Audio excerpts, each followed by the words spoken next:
आज हम एक नए टॉपिक के साथ आए हुए हैं जिसका नाम है खनिज पोषण मिनरल न्यूट्रिशन। यह जो टॉपिक है अधिकतर एग्जाम्स में आता रहता है, इसको हम देखते हैं आगे क्या होता है। तो पहले बात करते हैं खनिज एवं पोषण क्या होता है। खनिज पोषण मतलब इसमें ऐसे पोषक तत्वों के बारे में हम अध्ययन करते हैं जो प्लांट्स की ग्रोथ एवं डेवलपमेंट में क्या होते हैं, सहायक होते हैं। इनके कारण क्या होती है, प्लांट की ग्रोथ और डेवलपमेंट होता है। इसे हम क्या कहते हैं, खनिज पोषण कहते हैं। ये प्लांट में लगभग 30 की मात्रा में 30 जो है न्यूट्रिएंट्स जो है पाए जाते हैं कम। और ये कभी कभी प्लांट स्पीसीज के अकॉर्डिंग 60 तक पहुंच जाते हैं, 60। ठीक है। अब इसमें क्या है, हमें पढ़ना है जो मेन चीज़ ये बताया गया है कि कार्बन, हाइड्रोजन, ऑक्सीजन, ये जो तीन हैं ये हमारे कार्बनिक पोषक तत्व हैं। ये जो हमें प्लांट्स में अलग से देने नहीं पड़ते, एक्स्ट्रा मात्रा में सॉइल में मिलाना नहीं पड़ता है। लेकिन जो हमारे बाकी बचे हुए पोषक तत्व हैं जैसे नाइट्रोजन, फास्फोरस, पोटेशियम, ईटीसी जितने भी हैं सारे, इनको हम क्या करते हैं, सॉइल में अप्लाई करते हैं। एक्स्ट्रा हम प्लांट्स में सॉइल में मार्केट से ला करके जो इनके केमिकल रासायनिक रूप में आते हैं, इनको हम प्लांट और सॉइल में मिलाते हैं।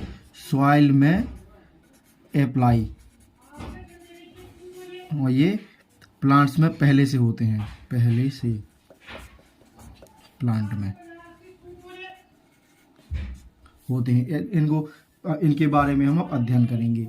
हम एक साइंटिस्ट हैं आर्नन,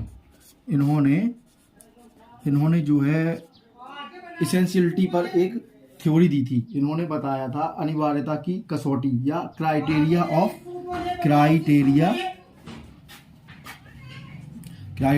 ऑफ इसेंशियलिटी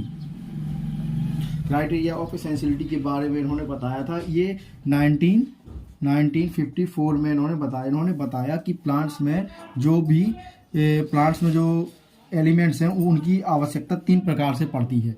3 प्रकार से ये क्या है, जिम्मेदार होती हैं। पहला इन्होंने जो बताया, इनके अपने पॉइंट्स थे कि प्लांट्स में यदि हम इनकी न्यूट्रिएंट्स की मात्रा को अप्लाई नहीं करते या इनकी कमी या इनकी बढ़ोतरी आने पर क्या क्या अंतर आ सकता है। तो इन्होंने बताया यदि प्लांट्स में पोषक तत्वों की कमी आती है तो उनमें रिप्रोडक्टिव एवं वेजिटेटिव, इनकी कायक और जनन और कायक और जनन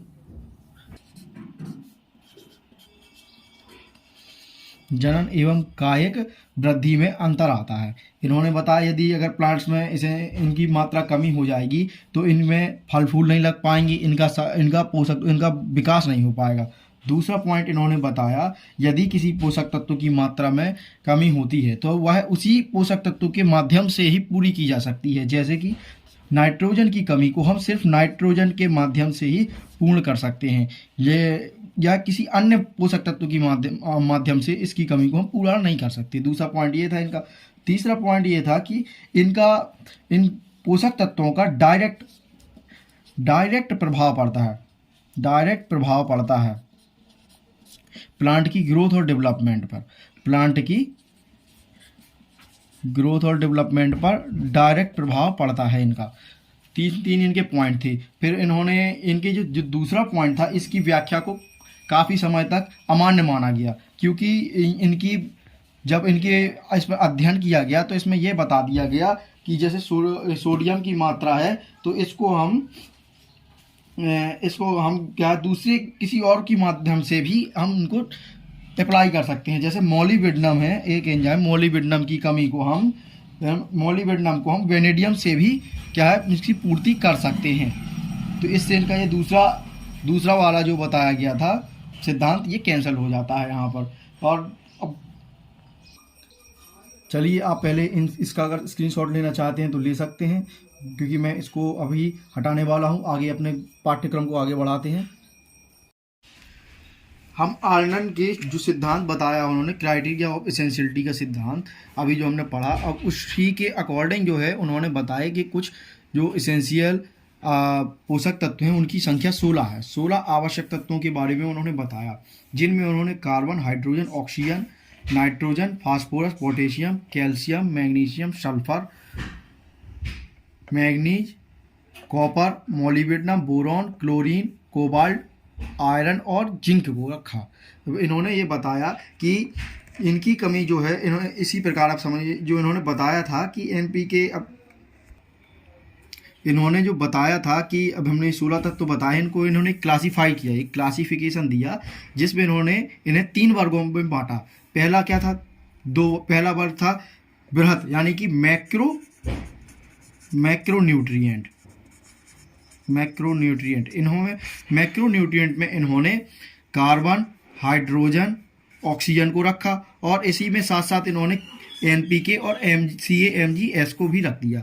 और दूसरा इन्होंने जो बताया वो था माइक्रोन्यूट्रिएंट में इन्होंने अन्य सभी को रख दिया। ये नीचे वाली जो लाइन है, इन्होंने ये सब माइक्रोन्यूट्रिएंट के रूप में इन्होंने माना। और इस जैसे इन्होंने का इनका दूसरा जो इन्होंने जो बताया था कि दूसरे सिद्धांत की अवहेलना इनका यहीं पर हो जाती है कि इन्होंने ये बता दिया था ना कि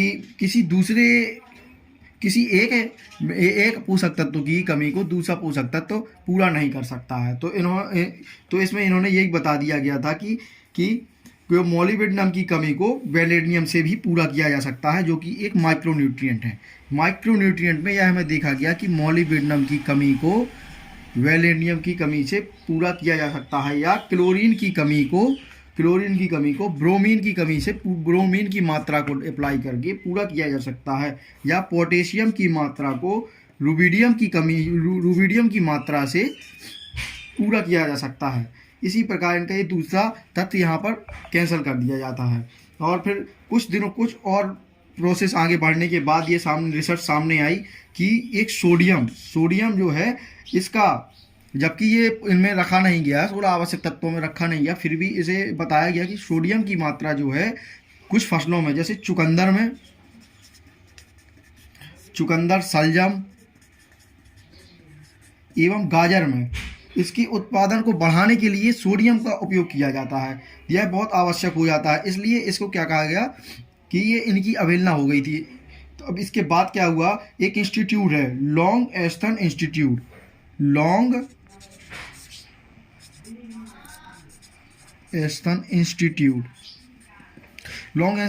है, ये यूएसए में इनमें यहाँ पर एक वैज्ञानिक है निकोलस नाम के वैज्ञानिक हैं, जिन्होंने 1961 में पोषक तत्वों की क्रियाशीलता के ऊपर इन्होंने एक्सपेरिमेंट किया था, जिसमें इन्होंने फंक्शनल न्यूट्रिएंट बताए।